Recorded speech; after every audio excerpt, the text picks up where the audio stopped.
అందరికి నమస్కారం. నేను శిరీష. ప్రస్తుతం మనతో పాటు ఉన్నారు ప్రముఖ జ్యోతిష వాచస్పతి బ్రహ్మశ్రీ పోతుకూచి చంద్రమౌళి శాస్త్రి గారు. గురుగారితో మాట్లాడతాం. నమస్కారం గురుగారు. ఓం గం గణపతయే నమః.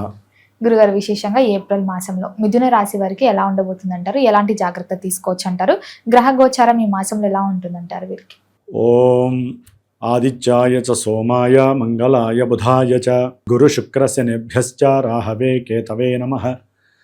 అమ్మ, నవగ్రహాలన్నీ ఈ మిథున రాశి వారికి అనుకూలించాలని, ఈ మాసమంతా కూడా సూర్యగ్రహ అనుగ్రహము వీరికి పుష్కలంగా ఉంది మిథున రాశి వారికి.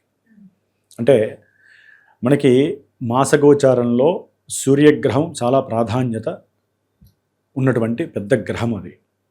మరి ఈ గ్రహము రేపు ఏప్రిల్ 14వ తేదీ వరకు కూడా 10వ స్థానమైనటువంటి మీనరాశిలో ఉండటము, తర్వాత ఏప్రిల్ 15వ తేదీ నుండి మాసాంతము వరకు కూడా ఈ నెల మొత్తము 11వ స్థానము మిత్రరాశి అయిన మేషరాశిలో ఉండటం, అది కూడా ఉచ్చస్థితగతుడై. అంటే బాగుంటుంది, చాలా బాగుంటుంది. అది చెప్పాను కదా, మెయిన్ ఏంటంటే సూర్యగ్రహం ప్రభావమే మాస ఫలితాలలో చాలా విశేష ప్రాధాన్యత కలిగి ఉన్నటువంటిది. సూర్యుడు బాగుంటే మిగతా గ్రహాలన్నీ కూడా కొంత ఫ్లక్చుయేషన్ ఇచ్చినా కూడా ఈయన సోల్ ఎనర్జీని ప్రసాదిస్తూ ఉంటాడు. కాబట్టి వీరి యొక్క ఆత్మవిశ్వాసం ఎంత పెంచుకుంటే ఆల్రెడీ ఉంటుంది సూర్యగ్రహ అనుగ్రహం వలన, మిగతా గ్రహాల యొక్క కారకత్వాలని కొంత వీళ్ళు నడిపించే శక్తి ఆ సూర్యుడు ఇస్తూ ఉంటాడు.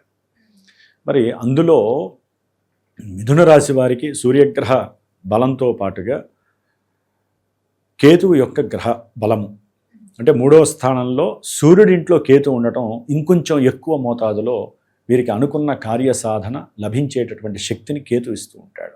అంటే ధైర్యము, కుజవత్ కేతువు, కుజుడు బాలేకపోయినా కూడా కేతు అనేటటువంటి గ్రహము అనుకూలత్వం చాలా ఎక్కువగా ఉంది వీరికి. అంటే రవే బలంగా ఉన్నాడంటే, రవి ఇంట్లో ఉన్నటువంటి కేతువు మిత్రుడు ఉంటే ఇంకెంత బలం ఉంటుంది. వీరు తలిచిన ప్రతి పని కూడా అవటానికి, వీరు చేసే సాధన, కార్యసిద్ధి, వీరికి ఉన్నటువంటి ధైర్యము, వీరికి ఉన్నటువంటి సాహసోపేతమైనటువంటి నిర్ణయాలు, ఇవన్నీ కూడా కలిసి వచ్చి ప్రతి యాంబిషన్ని, యాటిట్యూడ్ని కూడా ముందుకు తీసుకెళ్లే శక్తి కేతు ఇస్తున్నాడు. ఈ 2 గ్రహాలే వీరికి అనుకూలంగా ఉన్నాయని మనం చెప్పుకోవాలి. మిథున రాశి వారికి జన్మ రాశిలో ఉన్నటువంటి గురుగ్రహం కొంత ప్రతికూలత్వాన్ని, కాస్త అనారోగ్యపరమైనటువంటి సమస్యలను కలుగజేస్తుంది గురుడు. అట్లాగే భాగ్యస్థానంలో ఉన్నటువంటి రాహుగ్రహము కొన్ని ప్రతిబంధకాలను కలుగజేస్తుంది, ఆటంకాలను ఇస్తుంది. దశమ స్థానంలో ఉన్నటువంటి శనిగ్రహం, అట్లాగే కుజగ్రహము ఏప్రిల్ 2 నుంచి కుజుడు కూడా 10లోకి వస్తాడు. కాబట్టి కుజశనుల యొక్క ప్రభావము కొంత ఇబ్బందికరమనే చెప్పుకోవాలి. అట్లాగే బుధగ్రహము వీరికి దాదాపుగా ఈ నెల 10వ తారీఖు నుంచి కూడా మీనరాశిలోకి వస్తారు. 11వ తారీఖు నుంచి ఆయన కూడా దశమంలోకి వస్తారు. అంటే వీరి యొక్క జన్మ రాశ్యాధిపతి అయినటువంటి బుధుడు కుజుడితో శనితో కలిసి ఉండటం, రవితో కూడా 15 వరకు కలిసి ఉంటారు. కాబట్టి ఇక్కడ ఏంటంటే కొన్ని ఫ్లక్చువేషన్స్ చాలా తీవ్రంగా ఉంటాయి. కాబట్టి అనుకూలించే గ్రహాలు మిథున రాశి వారికి ఈ మాసం అంతా కూడా రవి కేతు గ్రహాలు. మిగతా గ్రహాలన్నీ కూడా కొంత ప్రతికూలమైనటువంటి భావాల యొక్క కారకత్వాన్ని ప్రసాదిస్తూ ఉంటారు. విద్యార్థులకు ఎలా ఉంటుందంటారు గురుగారు? మిథున రాశి వారికి ముఖ్యంగా ఎవరైతే విద్యార్థులు ఉన్నారో ఆ విద్యార్థులకి మరి బుద్ధితోనే ప్రమేయం, బుద్ధితోనే అనుసంధానం కలిగి విద్య అనేది ప్రసాదింపబడుతూ ఉంటుంది. మరి ఆ బుద్ధికి కారకుడు వీరి యొక్క జన్మ రాశ్యాధిపతి, మిథున రాశికి చతుర్థాధిపతి బుధుడే. అంటే వీరికి టోటల్గా చదువుకునేటటువంటి విద్యార్థులకి బుధుడు బలంగా ఉంటే చక్కటి విద్య లభిస్తుంది. మరి బుద్ధికారకుడైనటువంటి ఈ బుధుడు ఏప్రిల్ మాసంలో 11వ తేదీ నుండి కూడా శనితో కలవటం వలన కాస్త ప్రతి విషయంలో విద్యలో వెనకపడటం, మందగింపు చర్యలు, అదిగాక బుధుడికి అది నీచస్థితి. బుధుడికి నీచస్థితి, నీచస్థితి వలన పూర్తిగా బలాన్ని కోల్పోతాడు. అంటే తెలివితేటలు కాస్త నిర్వీర్యం అయిపోతూ ఉంటాయి. అప్పటి వరకు బాగా చదివే వాళ్ళు ఉన్నట్టుండి ఎందుకు చదవరో తెలియదు. బుద్ధి వక్రించి అవసరం లేనటువంటి వేరే ప్రయోగాల వైపు వెళ్తూ ఉంటుంది. బుద్ధి వక్రిస్తే ఏంటంటే అమ్మ, వీరికి చేసే పని ఏంటో తెలియదు. చెయ్యకూడని పనులన్నిటికీ విద్యార్థులు ముందుకు వెళ్తూ ఉంటారు. అక్కడ వీరికి చదువులో వెనకబాటుతనం ఎదురవుతుంది. దానికి తోడు కుజుడు ఒక ఆయన రంగంలో దిగుతాడు. దానివల్ల ఏమవుతుందంటే 10వ తేదీ నుండి కుజుడు బుధుడు కలవటం ద్వారా వీరి యొక్క యాక్షన్స్, యాటిట్యూడ్స్ ఎక్కువ మోతాదులో పనిచేస్తాయి. ఉండాల్సినటువంటి బుద్ధిబలం ఉండదు, తెలివితేటలు ఉండవు. అవన్నీ కూడా వేరే రకమైనటువంటి కోపము, ఆవేశము, దురుసుతనము, అట్లాగే నిగ్రహించుకునేటటువంటి తత్వం తగ్గటము, ప్రతి పనిలో ఆలస్యము, అలసత్వము. అంటే ఈ కుజ శని గ్రహాలు, బుధుడు 3 గ్రహాల యొక్క ఆ సిస్టమ్ అనేటటువంటి నెర్వస్ అవుతుంది. అయితే రవి బలం వలన ఏంటంటే ఎంత రవి ఉన్నా కూడా 2 గ్రహాలు పట్టుకోవడం వలన రవి బుధుల యొక్క శక్తి కొంతవరకు తగ్గిపోతుంది. అందుకని వీరు కాస్త చదువులో ఇప్పుడు విన్న తర్వాత వీరు చదువులో అత్యధికమైనటువంటి జ్ఞాపక శక్తిని పెంచుకోవడానికి ప్రయత్నం చేయాలి. ఎగ్జామ్స్లో కూర్చుంటారు, చదివింది గుర్తున్నట్టే ఉంటుంది, రాసేది వేరే రాస్తారు. దాంతో విద్యలో లేనిపోని సమస్యలు క్రియేట్ అవుతూ ఉంటాయి.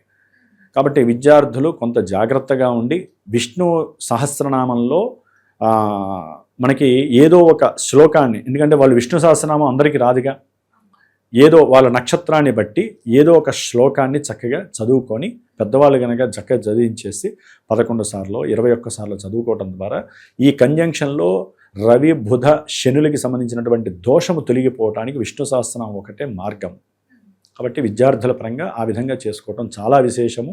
లేనిపోని పోకడాలకి, లేనిపోని ఆలోచనలు వీళ్ళు గనక తీసుకోకపోతే చక్కటి విద్యని ప్రసాదించే శక్తి సూర్యగ్రహ బలం వీళ్ళకిస్తోంది. ఆత్మతో వీళ్ళు సోల్తో మాట్లాడుకోవాలి.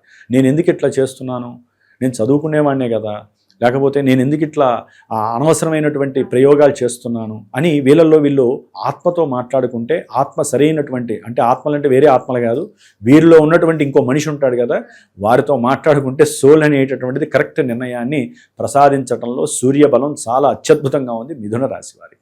మరి ఈ మాసంలో వీరికి ఎలాంటి జాగ్రత్తలు తీసుకోవచ్చు అంటారు ఆరోగ్యపరంగా? అమ్మ, వీరికి ఆరోగ్యరీత్యా చూస్తే సూర్యుడి యొక్క అనుగ్రహం ఉంది కాబట్టి ఏం ఇబ్బంది పడాల్సిన అవసరం లేదు. కాకపోతే జన్మరాశిలో ఉన్నటువంటి గురువు వేదాకారకుడై ఉండటం ద్వారా కొంత గొంతుకు సంబంధించినటువంటి, శిరోబాధలకు సంబంధించినటువంటి, అయితే నరాలకి సంబంధించినటువంటి కొన్ని సమస్యలు వీరిని వేధించే అవకాశం ఉంటుంది. కొంచెం జాగ్రత్త పడటం అవసరం. కొన్ని ప్రమాదాలకు కూడా దారి చూసే అవకాశాలు ఉంటాయి. కుజగ్రహ దృష్టి, శనిగ్రహ దృష్టి పడటం వలన వాహనాల పరంగా కొంచెం జాగ్రత్తలు తీసుకోవాలి. అట్లాగే అప్పులు, ముఖ్యంగా అప్పుల పరంగా వీరి ఆరోగ్యం పాడవాలంటే కొన్ని మందికి అప్పులు కూడా ఎక్కువ వైవిధ్యమైనటువంటి పాత్రను ప్రసాదిస్తాయి. ఇక్కడ కుజశనులు అనేటటువంటి వాళ్ళు శత్రు, రోగ, రుణాలని వృద్ధి చేసేటటువంటి గ్రహాలు. ఈ రెండు గ్రహాల యొక్క కలయిక దీర్ఘకాలిక వ్యాధుల్ని కలుగజేస్తుంది. ఒక 10 రూపాయలు తీసుకుంటే ఓ పట్టాన వదలదు, అది కాస్త 1000 రూపాయల దాకా చైన్ రియాక్షన్ అవుతుంది. కాబట్టి ఈ మాసాంతము కూడా అప్పుల జోలికి వెళ్ళకండి, ఆరోగ్యపరంగా జాగ్రత్తలు పడండి. ఆరోగ్యరీత్యా వీరు కాపాడుకోవాలంటే కుజుడికి, శనికి తప్పనిసరిగా జపాలో, దానాలో చేసుకుంటూ, ఏదీ చేయలేనటువంటి ఆర్థిక పరిస్థితి అస్సలు బాగాలేదు, ఆర్థికంగా ఉన్నవాళ్ళు చేసుకోవాలి, లేని వాళ్ళు హనుమంతుడికి సంబంధించినటువంటి అర్చన చేసుకుంటూ, లేకపోతే కుజుడికి, శనికి సంబంధించిన పాపగ్రహాలకి సంబంధించిన స్తోత్రాలు రోజుకి కుజుడికైతే 7 సార్లు, శని భగవానుడికైతే 19 సార్లు ఆ స్తోత్రాలను చదువుకొని హనుమాన్ చాలీసా, కుజుడిని శనిని సిట్రేట్ చేసే ఒకే ఒక్క దేవుడు హనుమంతుల వారు. కాబట్టి హనుమంతుల వారిని గనక ఒక్కసారి చాలీసా పారాయణ చేసుకుంటే వీరికి కలిగే భయాలు, అనారోగ్య సమస్యలు, వీరికి కలిగేటటువంటి ప్రమాదాలు, గొడవలు, అప్పులు అన్నీ కూడా మటుమాయమైపోతాయి మిథున రాశి వారికి. మరి ఉద్యోగ వ్యవస్థలో ఉన్న వారికి ఎలా ఉంటుందంటారో, అలాగే ఈ మాసంలో కొత్తగా ఏదైనా వ్యాపారం పెడదాం అనుకునే వారికి కూడా ఎలా ఉంటుందంటారు? మిథున రాశి వారు వ్యాపారానికి సంబంధించిన విషయాలలో ఎక్కడ ముందడుగు వెయ్యవద్దు. కలిసి రాదంటారా ఈ మాసంలో? అసలు వెయ్యొద్దు. ఇక దానికి ఎక్స్ప్లెనేషన్ చేయలేం. ఒకవేళ వేసిన తర్వాత అనుభవించి వాళ్ళు మనకి ఫోన్లు చేసి చెబుతారు. కాబట్టి వ్యాపారపరమైనటువంటి ఆలోచనలు చేయకండి. జాతకంలో యోగించే గ్రహాలు ఏదన్నా ఉన్నా అవి చూపించుకొని వెయ్యొచ్చో లేదో చూడండి. ఎందుకంటే గోచారం మనకి అనుకూలంగా లేనప్పుడు, వ్యాపార రీత్యా జాతకం కాస్త యోగిస్తున్నప్పుడు ఏదైనా దీనికి తగ్గ పరిష్కారాలు ఆచరించుకొని చేసుకోవచ్చమ్మా. తొందరపడద్దు, ఆలోచించి నిర్ణయాలు తీసుకోవాలి. వ్యాపారానికి మీరు అడిగిన వ్యాపారంలో ముఖ్య పాత్ర బుధుడు. మరి ఇందా చెప్పినట్టుగా విద్యార్థులకి ఎంతో, మరి వ్యాపారస్తులకి కూడా బుధుడు బాలేదు కదా. కుజుడు, శని, ఇటు మిథున రాశిని కుజుడు చూస్తున్నాడు, శని కుజుడు కలిసి 4వ స్థానాన్ని చూస్తున్నారు. వీరి వ్యాపార స్థానాన్ని శని చూస్తున్నాడు. ఇంత ఘోరమైనటువంటి దృష్టి నడుస్తున్నప్పుడు 2 పాపగ్రహాలు, వీరికి ఏ విధంగా వ్యాపారం నడుస్తుంది, ఏ విధంగా భార్యాభర్తల మధ్య సఖ్యత ఉంటుంది, ఏ విధంగా భార్యాభర్తల మధ్య సయోధ్యతో కూడినటువంటి కుటుంబ వాతావరణం ఏర్పడుతుంది, అన్నదమ్ముల మధ్య విపరీతమైనటువంటి సెగలు కనిపిస్తాయి. సెగలే, గొడవలు కూడా కాదు, సెగలు. గొడవల్ని మించినటువంటి పరిస్థితులు ఏర్పడడానికి కుజశనుల యొక్క ఇంటర్లింక్ చాలా ఘోరమైనటువంటి పరిస్థితులను ఇస్తుంది. కొంచెం జాగ్రత్తగా ఉండాలమ్మా. ఇక్కడ భయపడడానికి చెప్పం, ధైర్యాన్ని తెచ్చుకోవాలి. వీళ్ళకి ఏమవుతుందంటే ధైర్యం కాస్త మెండుదనం అయిపోతుంది. శనికి కుజుడికి అసలు పడదు కాబట్టి కొంచెం జాగ్రత్త వహించండి. ముఖ్యంగా వ్యాపారాలలో, ఉద్యోగాదుల్లో ఎన్నో కీలకమైనటువంటి మార్పులు కలిగే అవకాశం ఉంటుంది. కొన్ని పతనాలు కూడా వీరికి జీవితాంతం మర్చిపోలేనటువంటి పరిస్థితుల్ని దారితీస్తున్నాయి. ఎందుకంటే గురుబలం లేదు, కుజశనుల బలం అధికంగా ఉంది, రవి బలం ఒక్కటే వీరికి ఉంది. కాబట్టి వీరు హనుమంతుడికి సంబంధించినటువంటి చాలీసాని కానీ లేకపోతే మంజు సూక్త పారాయణం అని జరుగుతుందమ్మా మన పీఠంలో. శ్రీమాత జ్యోతిషాలయ పీఠంలో జస్ట్ 5 ఇన్ఫర్మేషన్ కోసం చెప్తున్నానమ్మా. మా పీఠంలో ఇలాంటివి జరుగుతున్నప్పుడు కాలంలో ఎన్నో రకాలైనటువంటి పరిహారాలు, అంటే భరాయించే వాళ్ళు, భరాయించలేని వాళ్ళు ఉంటారు. వారికి సంబంధించి ఈ నెల అమావాస్య ఏప్రిల్ 17వ తేదీన వీరి కోసం హనుమంతుడికి సంబంధించినటువంటి ఒక హోమం చేస్తున్నారు, పాశుపత రుద్ర హోమం. అట్లాగే ఈ 40 రోజులు కూడా కుజుడు శని కలిసి ఉన్నటువంటి దోష పరిహారార్థమై కొన్ని రాశుల వాళ్ళల్లో ఈ రాశుల వారు కూడా మిథున రాశి వారు ఉన్నారు కాబట్టి వారి కోసం మన్యు సూక్త పారాయణము కుజుడికి శనికి జపం ఆచరిస్తున్నారు. చేసి మే 12వ తేదీ మళ్ళీ హనుమంతుడి యొక్క జయంతి ఉంటుంది, అసలైనటువంటి హనుమత్ జయంతి. ఆ రోజున విశేషమైనటువంటి శ్రీరామచంద్రుడి వారికి హోమము, అట్లాగే మన హనుమంతుల వారికి సంబంధించినటువంటి హోమము జరుగుతుంది. ఆ రోజున తమలపాకులతో ప్లస్ వడలతో ఆ రోజున విశేషంగా హోమం చేసేటటువంటి పరిస్థితి తీసుకుంటున్నాం. ఈ 41 రోజులు 42 రోజులు కూడా విశేషమైనటువంటి ప్రాధాన్యతతో కూడుకున్నది. ఎన్నో ఇబ్బందులు ప్రపంచానికి ఆవహించి ఉన్నాయి కాబట్టి ఈ రాశివారు కొంచెం జాగ్రత్తలు తీసుకోవాలి. ప్రయాణాలకి సంబంధించిన విషయాలలో ఎన్నో ఆపదలు కూడా పొంచి ఉన్నాయి, దూర ప్రయాణాల విషయంలో. కాబట్టి ఏదైనా ప్రయాణం చేసే ముందు కాస్త దుర్గాదేవికి సంబంధించినటువంటి ధ్యానమో స్తోత్రమో ఆవిడ్ని ఎప్పుడు చాంటింగ్ చేసుకుంటూ ప్రయాణం చేయడం ద్వారా ఆటంకాలు ప్రమాదాలు జరగకుండా వీరు కాపాడుకోవడానికి దుర్గాదేవి ఒక రక్షణ కవచంలా వీరి వెనకాలే ఉంటుంది ఎప్పుడు కూడా.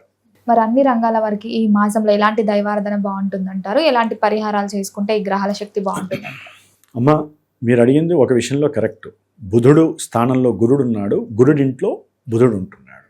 వీళ్ళిద్దరూ కూడా 2 శత్రుక్షేత్రాల్లోనే ఉన్నారు. అంటే వ్యాపారపరమైనటువంటి విజ్ఞాన దోషం కలుగుతుంది. అట్లాగే విద్యాపరమైనటువంటి జ్ఞానంలో విద్యార్థులకి కొన్ని చేదు అనుభవాలు ఎదురవుతున్నాయి.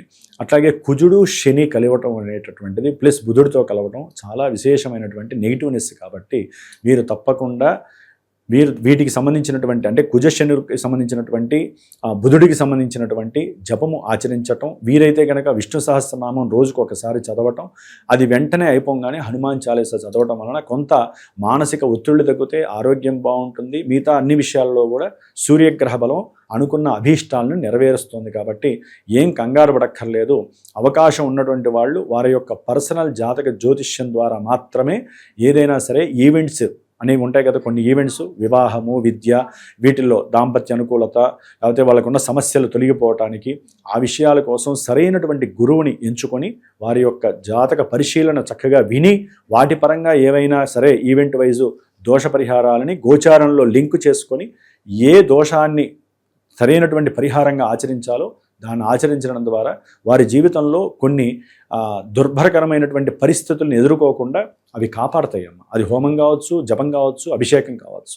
సరైన గురువు ద్వారా మాత్రమే వారికి సలహా దొరుకుతుంది. గురుగారు, మొత్తం ఇదే మాసంలో మిథున రాశి వారికి ఎలా ఉంది, ఎలాంటి జాగ్రత్తలు తీసుకోవాలో తెలియజేసినందుకు ధన్యవాదాలు. ఓం గం గణపతయే నమః.